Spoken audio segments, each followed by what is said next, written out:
오늘 하나님께서 우리에게 주시는 말씀은 다니엘서 2장 24절에서 30절까지의 말씀입니다. 다니엘서 2장 24절에서 30절까지의 말씀입니다.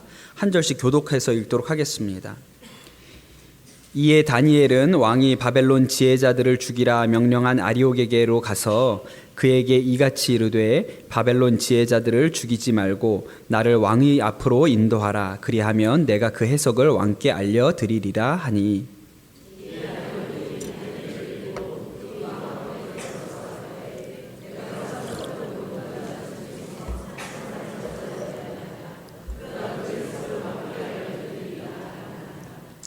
왕이 대답하여 벨드사살이라 이름한 다니엘에게 이르되 내가 꾼 꿈과 그 해석을 내가 능히 내게 알게 하겠느냐 하니,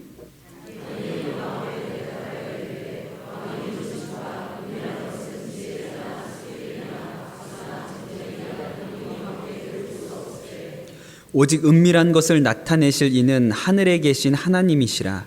그가 느부갓네살 왕에게 후일에 될 일을 알게 하셨나이다. 왕의 꿈 곧 왕이 침상에서 머릿속으로 받은 환상은 이러하니이다.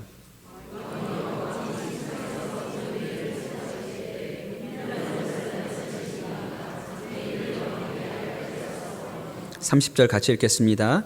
내게 이 은밀한 것을 나타내심은 내 지혜가 모든 사람보다 낮기 때문이 아니라 오직 그 해석을 왕에게 알려서 왕이 마음으로 생각하던 것을 왕에게 알려주려 하심이니이다. 아멘. 하나님의 말씀입니다. 제가 대학교 4학년 때 처음으로 해외여행이라는 것을 해봤습니다. 대학 졸업하기 전에 배낭여행이라도 한번 갔다 와야겠다 이런 생각을 가지고 이렇게 계획을 했는데, 좀 제가 가보고 싶었던 나라는 평범하지는 않았어요. 인도에 한번 가보고 싶다는 생각을 했습니다.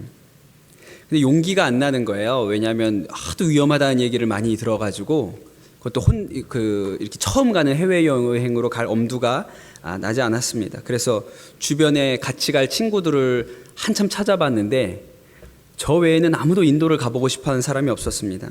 못 가나 보다 이렇게 생각하다가 속으로 이렇게 오기가 났어요. 야, 같이 갈 사람이 없어서 못 가는 건 참 억울하다. 혼자라도 가야겠다. 그래서 혼자 그냥 그날로 비행기표를 사버렸습니다. 처음 나가는 해외여행인데 그것도 인도 뭄바이까지 한 번에 가는 비행기가 없어서 비행기를 방콕에서 이렇게 갈아타고 가야 되는 거예요. 비행기도 처음 타보는데 환승까지 해야 되는 형편이 된 거죠. 얼마나 걱정이 많이 되겠습니까? 방콕에 내려서 이제 비행기를 갈아타야 되는데 모르잖아요. 비행기 갈아타는 걸 해본 적이 없으니까. 그래서 누구한테 좀 물어봐야겠다라고 생각했습니다. 그게 제가 외국에 나가서 누군가에게 영어로 말을 건 첫 번째 사건이죠. 뭐라고 해야 됩니까? 그냥 도움이 필요합니다. I need help 그러든지 그것도 어려우면 help me 그러면 되죠. 도와주세요 이렇게 하면 되잖아요.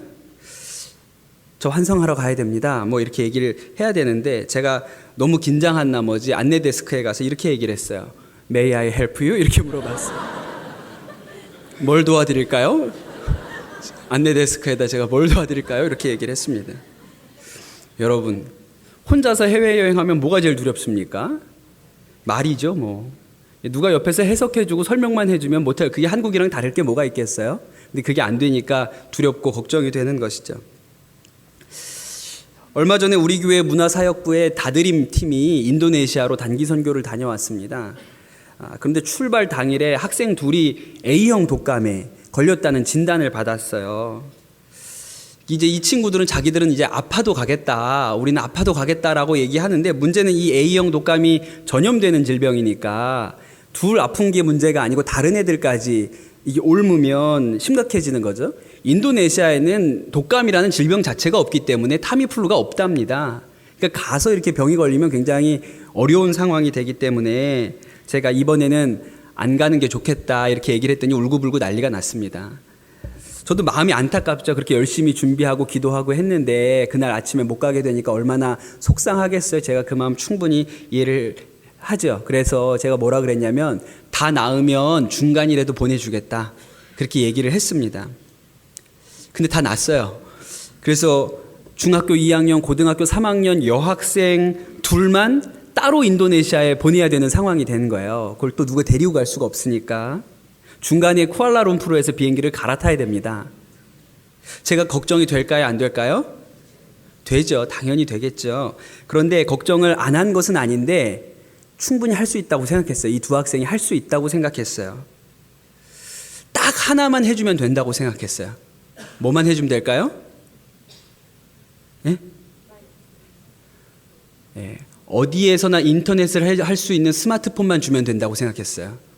로밍만 돼 있으면 어딜 가든지 말을 할 수 있으니까요. 여러분 요새 여기 어르신들은 잘 모르겠지만 구글 번역이라는 프로그램만 돌리면 세계 어느 나라 말이든지 다 할 수 있습니다. 한국말로 영어로 치면 다 번역해줘요. 그래서 어느 말이나 할 수 있죠.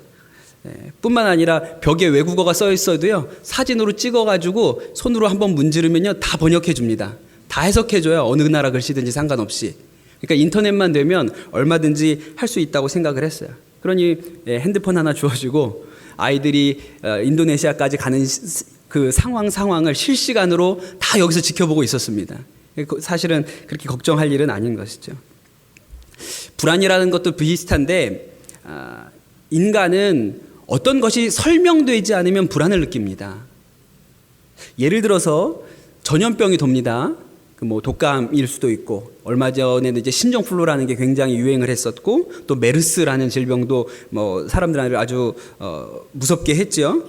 물론 그럴 때 우리가 두려워하기는 하지만 이런 두려움이 우리가 완전히 일상생활을 포기할 정도로 공황 상태로 몰아넣지는 않아요.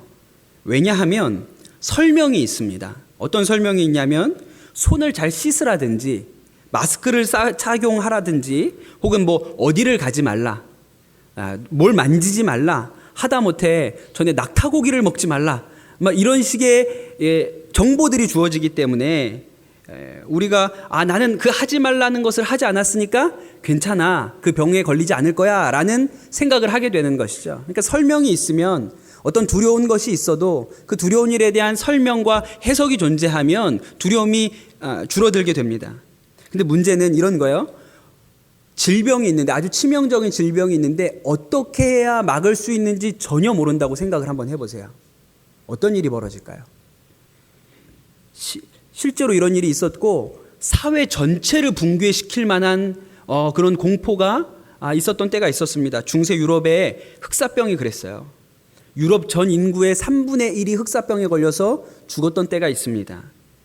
세 사람 중에 한 사람이 아주 극심한 고통을 느끼면서 죽는데 이유를 모르는 거예요.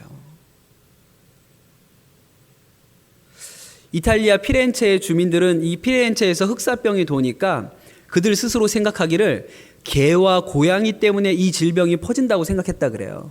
그래서 그 피렌체에 살고 있는 모든 개와 고양이를 잡아서 죽여가지고 싸놨대요. 근데 여러분, 흑사병을 퍼뜨리는 게 뭐죠? 쥐가 퍼뜨렸거든요. 근데 이렇게 죽은 개와 고양이가 많으니까 쥐가 어마어마하게 불어났다는 거예요. 그래서 이 흑사병이 더 많이 퍼졌다고 합니다. 원인을 모르니까 그때부터는 희생양이 필요하다고 생각했어요. 그래서 유대인들이 우물에 독약을 풀었다는 누명을 씌워서 유럽 곳곳에서 유대인에 대한 학살이 자행됐습니다. 이래도 병을 막을 수 없으니까 프랑스나 독일 곳곳에서 고행자들이 나타났어요.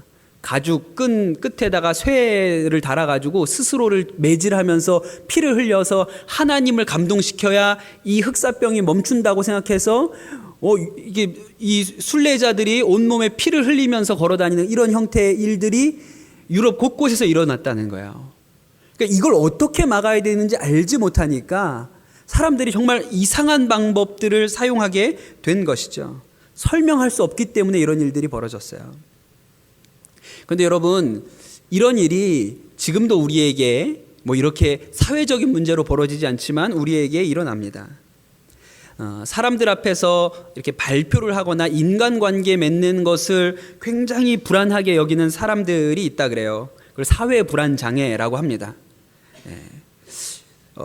어떤 자매가 병원을 찾아서 선생님과 상담을 하는데 다른 사람과 식사를 할 때 자신이 침을 삼키는 소리가 너무 큰 것 같아서 창피하다는 생각을 가지고 있었다 그래요. 침을 삼키는 소리가 너무 크면 다른 사람들이 볼 때 저 식탐이 있어 여자가 이렇게 생각할 것 같기도 하고, 또 남자가 보는 앞에서 침을 삼키면 이게 굉장히 천박해 보이는 모습으로 비춰질까 봐 이 일이 두렵다는 거예요. 그래서 근데 저도 이번에 설교 준비하면서 알았는데, 이런 침 삼키는 일, 공공장소에서 사람들 앞에서 침 삼키는 일을 두려워하는 사람이 생각보다 굉장히 많다 그럽니다. 근데 이 자매가 이제 이 생각이 커져서, 침 삼키는 일에 대한 불안이 커져서 다른 사람과 식사하는 일을 계속 기피하고, 나중에는 식구들과도 함께 식사를 하지 못해서 늘 혼자만 밥을 먹는 지경에 이르렀다는 거예요. 병원에 찾아갔더니 선생님께서 설명을 해줬습니다. 침 삼키는 소리가 크게 들리는 것은 우리 목구멍과 귀를 바로 연결하는 통로가 몸 안에 있기 때문에 크게 들리는 것이지, 나한테는 크게 들리지만 보고 있는 밖에 있는 사람에게, 앞에 있는 사람에게는 그 소리가 크게 들리는 것이 아니다, 이렇게 설명을 해줬어요. 여러분, 이런 설명을 들면 이해가 되고 이제 침 삼키는 게 두려운 일이 아니라는 게 깨달아질까요, 안 질까요? 깨달아지면 질병이라고 하지 않죠. 그거 얘기해줘도 잘 안 들어와요. 그래서 이제 그 다음 단계로 집단 인지 행동 치료를 했어요. 여러 명을 모아놓고 같이 대화를 하는 자리에서 다른 사람들한테 직접 물어보게 하는 거예요. 제 침 삼키는 소리가 들으셨어요? 들리십니까? 크게 들렸나요? 뭐 이렇게 물어보는 거예요. 그런데 그 중에 대화하는 자리에 있었던 사람 중에 누구도 아무도 이 침 삼키는 소리를 들은 적이 없다고 이야기를 해주니까, 그때부터 이게 나에게만 크게 들리지 상대방에게 또 크게 들리는 소리가 아니구나라고 그것을 인정하게 되는 것이죠. 바른 해석이 있기 때문에 불안이 줄어드는 거예요. 옳은 해석이 있기 때문에, 이 일에 대해서 바른 설명이 있기 때문에 불안이 줄어들게 됩니다. 오늘 우리가 읽은 이 말씀에 보면 굉장히 불안한 사람이 한 분 나옵니다. 제가 지난주에 설교할 때 불안한 직업군이 있다 그랬어요. 어떤 직업군이 불안하죠? 왕이 불안을 많이 느낍니다. 느부갓네살 왕이 꿈을 꾸었습니다. 악몽이었어요. 뜻을 알 수 없어요. 아주 두려웠는데, 그 꿈에서 깨어나고 나서 굉장히 두려웠는데 이 꿈의 의미를 도저히 알 방법이 없었습니다. 이 느부갓네살 왕은 지난주에도 말씀드렸지만 굉장히 불안이 높은 사람이에요. 바로 왕보다도 훨씬. 그래서 더 억지와 같은 주장, 꿈도 맞추고 해몽도 하라, 이러는 주장을 하는 사람이거든요. 진짜 폭군이죠. 그러니까 그만큼 이 사람의 심령이 불안정하다는 것을 의미합니다. 그런데 오늘 말씀이 놀라운 것은 이 꿈에 대한 해석이 있었다는 거예요. 누군가 그 꿈을 해석해주고 풀어주고 설명해 주어야 이 왕이 가지는 불안이 떨어지게 되는데, 다니엘이라는 유대인 포로가 이 꿈을 맞추기도 하고, 그가 꾼 꿈이 뭔지 맞추기도 하고 설명도 해주는 것이죠. 근데 다니엘이 이 장면에서 이렇게 얘기를 해요. 28절에 보면, 같이 한번 읽어볼까요? 읽어보겠습니다. 시작. 오직 은밀한 것을 나타내시리는 하늘에 계신 하나님이시라. 그가 느부갓네살 왕에게 후에 될 일을 알게 하셨나이다. 재미있는 것은 그가 뭐라고 얘기하냐면, 하늘에 계신 하나님께서 그 꿈을 해석해 주실 것이다, 알게 해 주실 것이다, 이렇게 얘기했는데, 놀라운 것은 요셉도 바로왕 앞에 가서 똑같은 얘기를 했다는 거예요. 바로왕이 꿈 때문에 그가 고민하고 힘들어할 때 똑같은 이야기를 합니다. 창세기 41장 16절 말씀 읽어보겠습니다. 읽겠습니다. 시작.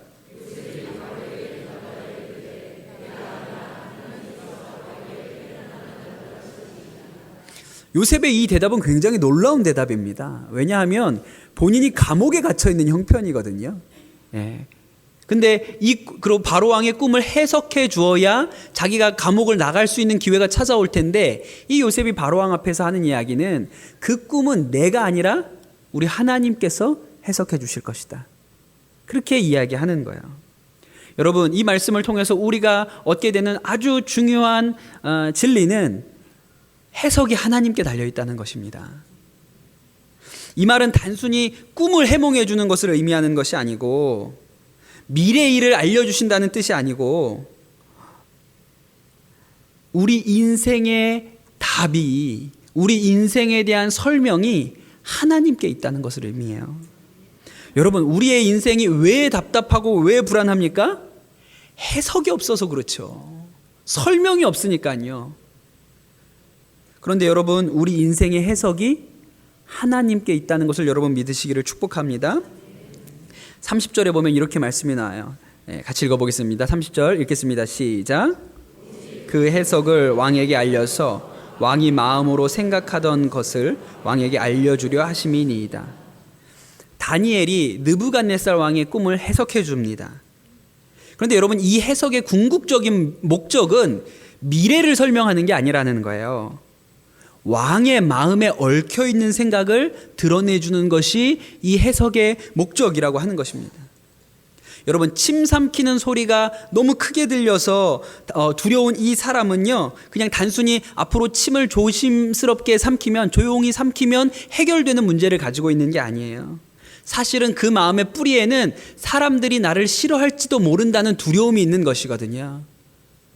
그런데 여러분, 하나님의 말씀은 그 마음에 숨어 있는 뿌리를 깨닫게 해준다는 것이죠. 그것을 설명해주고 해석해준다는 거예요.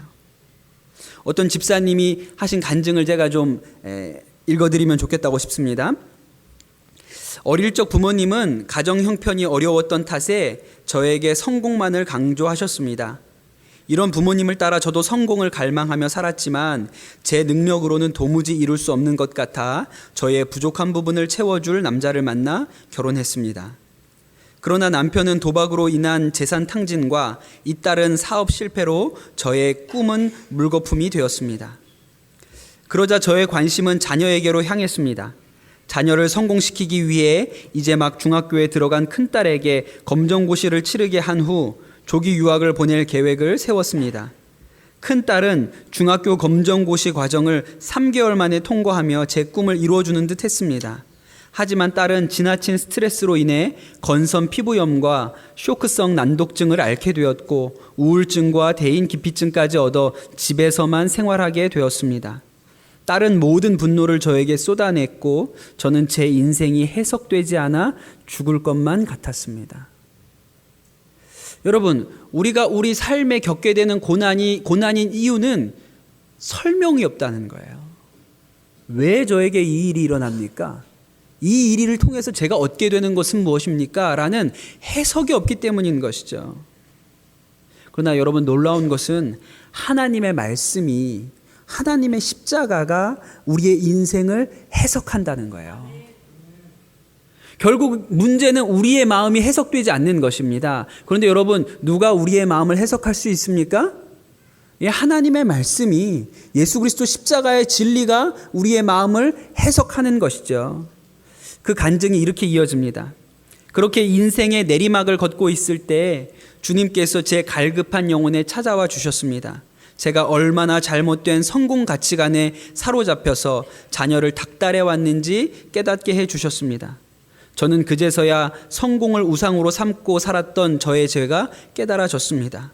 우상에서 돌이켜 하나님께만 소망을 두게 되었고 딸은 저의 닥달이 아니라 하나님의 은혜로 대학을 가게 되었습니다.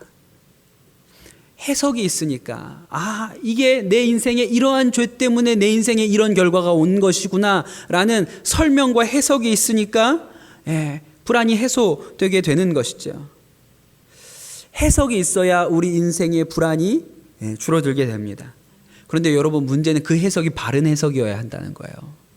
잘못된 해석은 훨씬 더 큰 불안을 만들어냅니다.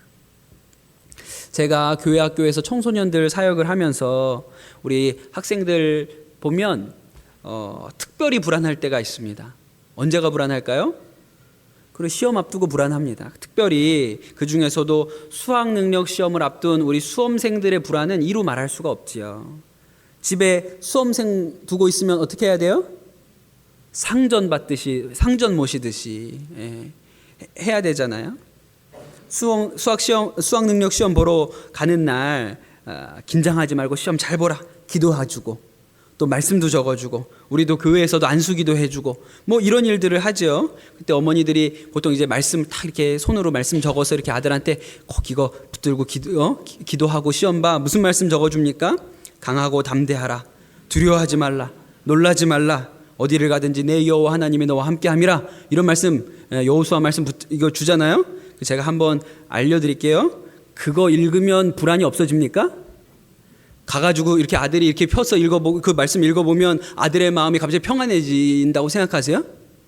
택도 없는 소리예요. 그냥 그대로 불안해요. 왜 줬지 이거? 이런 생각해요. 왜 불안한지 이유를 알아야죠. 왜 불안할까요? 이래서 불안한 거예요. 단지 시험을 보기 때문에 불안한 게 아닙니다. 학생들의 생각에 이 시험이 우리의 인생을 결정한다 이렇게 생각해요. 수능을 잘 봐야 좋은 대학에 가고 좋은 대학에 가야 우리 인생에 밝은 미래가 있다라고 생각을 하는 거예요. 그래서 아주 직접적으로 수능 못 보면 우리 인생 실패한다 이렇게 생각하죠. 마치 이 한 번의 시험에 그들의 인생 전부가 걸려있는 것처럼 생각을 하는 거예요. 그러니 시험 한 번 보는 게 아니에요. 이 시험으로 그들의 인생 전체가 결정된다고 믿으니까 불안해요? 안 불안해요? 불안할 수밖에 없는 것입니다. 한번 생각해 보세요. 제가 고3들을 많이 봤는데 수학능력 시험을 앞두고도 전혀 불안해하지 않는 고3들도 많습니다. 이른바 수포자들이죠. 수능 포기자들. 이 친구들은 수학능력 시험을 보는 일이 하나도 힘들지 않습니다. 네. 하루 종일 보는 이 시험 시간이 단지 지루할 뿐이에요. 문제지를 줄 필요도 없습니다. 그냥 답안지만 줘도 다 빨리 써서 낼 수 있어요. 답안지만 다 쓰고도 나와도 별 걱정하지 않습니다. 4과목 합쳐가지고 10분 정도면 가능한데 그걸 오후 4시까지 하니까 미치겠는 거예요. 그리고도 너무 신나게 교회로 오는 아이들이 있어요. 이런 학생들은 왜 수학능력 시험이 걱정이 안 될까요? 왜 두렵지가 않을까요? 그 친구들이 실업계든 예체능이든 취업을 선택했든 아니면 수시에 이미 붙었든 간에 수학능력 시험과 자신의 미래가 큰 상관이 없다고 생각하기 때문에 그런 거예요. 뭔 상관이 있어? 이걸 잘 보나 못 보나 이게 내 인생에 미치는 영향이 없는데 이걸 왜 두려워하겠어요? 수학능력 시험 점수가 자신의 인생에 주는 영향이 거의 없다고 생각하니까 두렵지 않죠. 그냥 가서 편안한 마음으로 찍고 오면 되는 거예요. 그런데 여러분, 대부분의 우리 자녀들이 수학능력 시험을 잘 못 보면 우리 인생이 끝장날 것 같은 두려움을 가지고 있습니다. 세상이 그렇게 가르쳐 주거든요. 스카이캐슬이 우리한테 그렇게 가르쳐 주잖아요. 그래서 불안해요. 그런데 여러분 한번 생각해 보세요. 우리의 인생이 수학능력 시험 한 번으로 결정됩니까? 아니에요. 전혀 그렇지 않습니다. 우리의 인생이 수학능력 시험에 달려 있습니까? 아니면 하나님께 달려 있습니까? 하나님께 달려 있는 거예요. 이것이 바른 해석입니다. 그런데 엄마조차도 우리 아들의 인생이 수학능력 시험 점수에 달려 있다고 생각하니까 엄마도 두렵고 아들도 두려운 거예요. 바른 해석을 해주어야, 엄마가 두려워하는 아이한테 바른 해석을 해주어야 그 너의 인생이 수학능력 시험 점수에 달려있지 않다. 예수 그리스도 안에 있는 사람은 시험을 못 봐도 인생에 실패하지 않는다라는 바른 해석을 해줘야 두려움이 사라지는 것이죠. 그런데 잘못된 믿음과 잘못된 해석을 해주면 더 두려운 거예요. 여러분, 어쩌면 우리 인생에서 진짜 필요한 것은 기적이 아니라 해석입니다. 내 인생이 왜 이렇게 되었는지, 나는 무엇 때문에 불안한지 설명이 필요한 거예요. 여러분, 사울왕은 내내 불안했습니다. 그가 왕이 되었지만 그 인생 내내 불안하다고 생각했어요. 그나마도 사무엘 선지자가 살아있는 동안에는 가서 물어봤어요. 하나님 뜻이 무엇입니까? 사무엘이 하나님의 말씀을 전해주었죠. 문제는 사무엘이 죽었어요. 이제 가서 물어볼 데가 없는 거예요. 누구도 자신에게 설명해 줄 사람이 없어요. 나라를 다스리는 일에 대해서, 이 전쟁에 대해서 자신에게 설명해 줄 사람이 없어진 것입니다. 결국은 이 사울이 불안을 이길 수 없어서 무당을 찾아가죠. 그리고 죽은 사무엘의 영을 불러달라 그래요. 여러분, 이 무당이 불러올린 사무엘의 영을, 그 사무엘의 귀신을 보고 귀신이 전해준 이야기를 듣고 이 사울왕의 마음이 평안해졌을까요? 더 불안해졌어요. 왜? 죽을 거라 그랬으니까요. 너무너무 안타까운 일이죠. 여러분, 우리가 하나님의 말씀을 앞에 놓고도 우리 인생이 해석되지 않을 때 세상의 가치와 세상의 기준을 가지고 우리의 인생을 해석합니다. 나는 부모를 잘못 만나서 내 인생이 이렇게 됐고, 나는 남편을 잘못 만나서 내가 그 대학을 못 가서, 내가 그 학교를 못 가서, 그 시험을 못 봐서 내 인생이, 그 직장에 취직을 못해서 내 인생이 이렇게 됐다고 우리 인생을 세상 기준에서 해석하려고 해요. 그러면 우리에게 무엇이 찾아옵니까? 더 큰 절망이 찾아오고 더 큰 두려움과 더 큰 불안이 찾아오게 되는 것이죠. 여러분, 해석은 하나님께 있는 거예요. 세상 기준으로 해석할 수 있는 것이 아닙니다. 크리스토퍼 히친스라는 사람이 있습니다. 작가이고 대중 강연가이기도 한데 아주 전투적인 무신론자로 유명한 사람이에요. 만들어진 신을 쓴 리처드 다킨스라는 사람이 유명한 무신론자인데 그 사람과 쌍벽을 이루는 이 시대의 무신론자입니다. 종교 논쟁이 있으면 어디든지 마다 않고 찾아가서 무신론을 설파하는 아주 유명한 사람이에요. 제일 유명한 책이 신은 위대하지 않다, 이런 책이 있습니다. 그런 그가 2011년에 식도암으로 죽었습니다. 그의 말대로라면 세상 떠났다라는 표현이 적합하지 않고 소멸했어요. 2011년에 소멸했습니다. 그가 투병 중에 썼던 글들을 모아가지고 사후에 신 없이 어떻게 죽을 것인가 라는 책이 나왔습니다. 짧은 책인데 제가 그 책 읽은 얘기를 좀 하면 좋겠다고 싶어요. 저는 목회를 하면서 성도들의 죽음을 그래도 일반인들보다는 훨씬 많이 접한 편입니다. 성도들의 장례식에 많이 가게 되지요. 그런데 대부분 그리스도 안에서의 죽음이 평안합니다.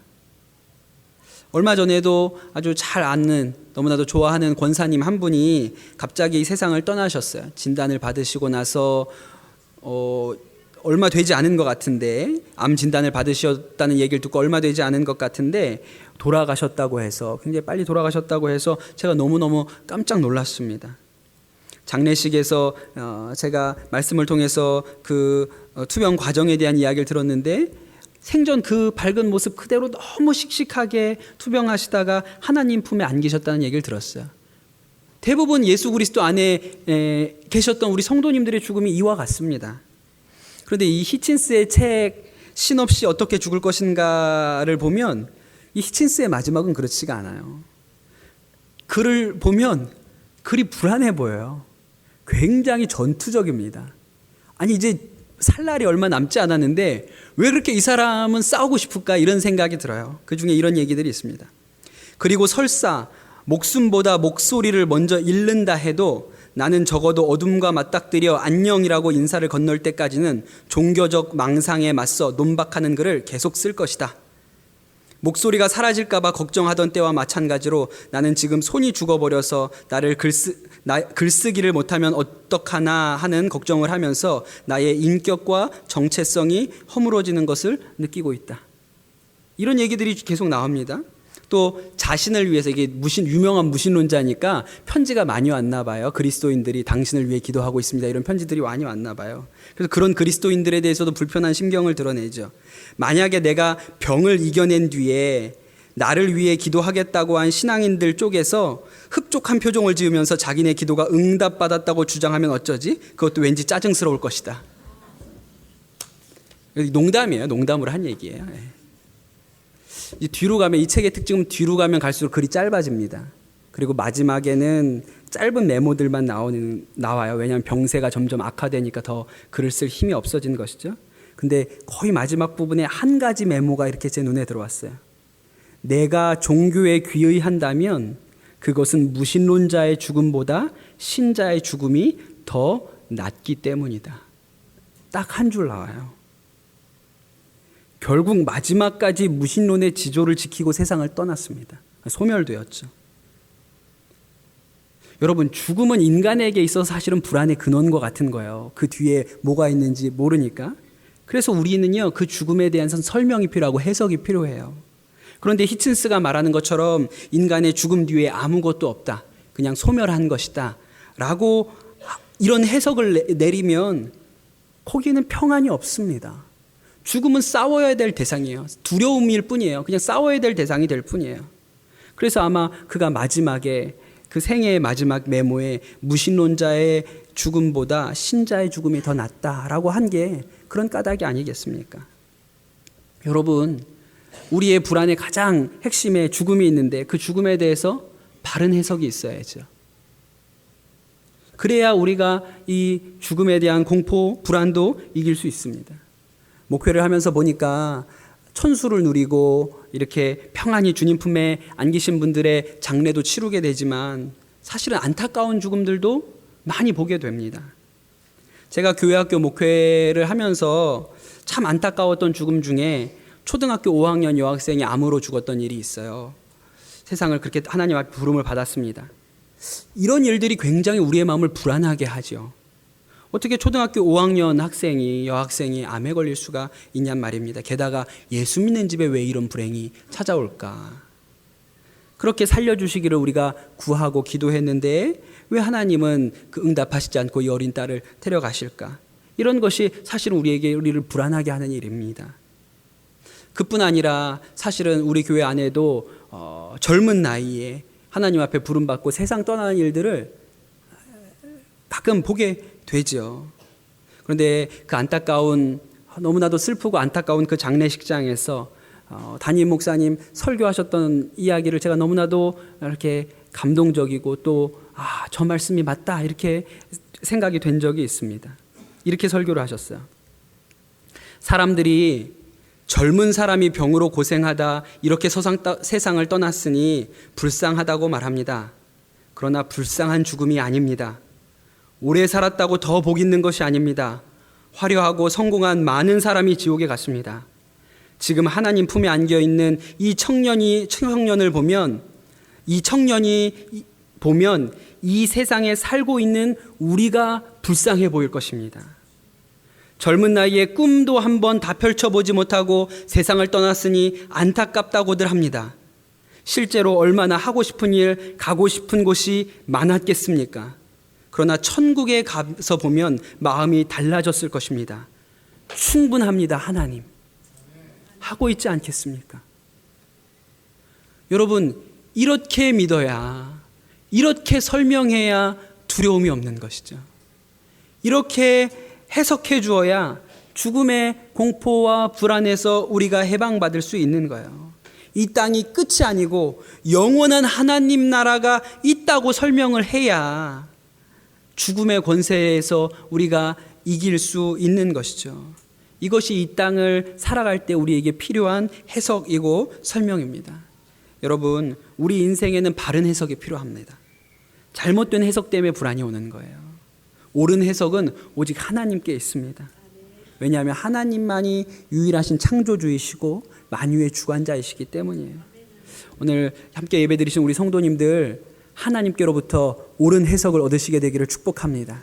우리 인생의 불안과 두려움 가운데 하나님이 주시는 해석이 여러분 가운데 임하기를 예수님의 이름으로 축복합니다. 같이 찬양하고 기도하도록 하겠습니다.